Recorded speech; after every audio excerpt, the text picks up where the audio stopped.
for microaggressions in Singapore, when I was 24 years old, I tried to sign up for a gym because I wanted to work out and I wanted to get fit, but I was still male on my identification card.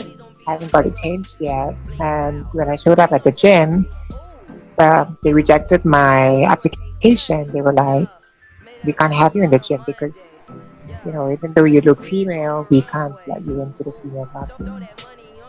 And that made me feel really hurt and degraded. And I said, "How about if I use the male bathroom?" And they say, "Oh, you can't use the male bathroom either." So,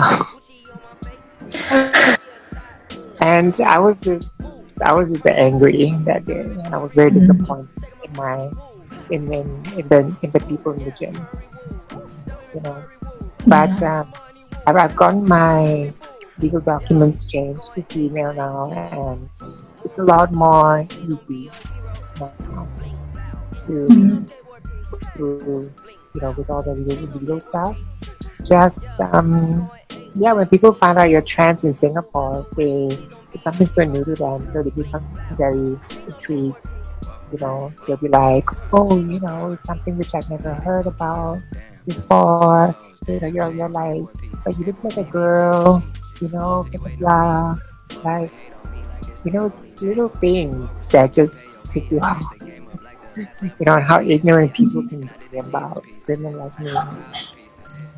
So Yeah, I mean, absolutely. I mean, and I think you were talking about bathrooms. I'm not sure if Singapore has made any no, progressive changes no. for like, no. For trans people, no. So in Thailand, there's like a third gender bathroom, but for Singapore, no. Um, they're still quite strict on, being a conservative society. But the good thing about Singapore is that you can change your legal documents to female. In Malaysia and Thailand, you can't do that. Um, Wow. yeah, and it's weird because Thailand is the one with the third gender bathroom. Yeah, Yeah, definitely. I was just wondering more about the process of changing your legal documents. Is it a very long, hard process, or what was it So like? you need to. So I got my name changed first. So I went to a lawyer to do that, and that's easy. You just have to pay a little bit of money, and then you can do it. It's changing to female. That is, you need to be post-operative. So you need to go for the reassignment surgery and produce a certificate from a certified doctor that you have done the surgery. And from there, the Singapore Immigration Services will update your legal documents, in your passport, in your identification card, and in the system to female.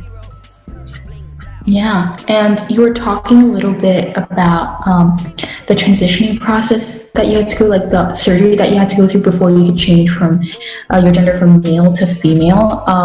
Could you perhaps like talk a little bit about like the dangers of gender reassignment surgery a little bit? So gender reassignment surgery is dangerous because it's painful. For me, at least, I've heard of some girls who, I don't know, maybe they don't have enough nerves down there, I don't know. But they don't register the pain as much as I do, but it was really painful for me. And if you don't get the right doctor, you might run a risk of actually just mutilating yourself and not being able to do anything with your vagina, your new vagina. So, and also the risk of death is, it depends on the individual. But if you bleed a lot, you might run the risk of just bleeding to death. Yeah, absolutely. I mean, I that must be really dangerous. But you kind of wanted to, I'd say, risk that because you really did want to change your gender from male to female. Yeah. So I was really invested in the entire transition. Another thing is I didn't want people to me, in my mind, a woman is them. I want to live my life as a normal woman. I wanted to, to change my course. I didn't want to live as a male anymore, and I didn't want to Yeah. live as, like a third gender. I wanted to live as a female. I'm at a level you can't see yet. Mind Jacob, yo shit.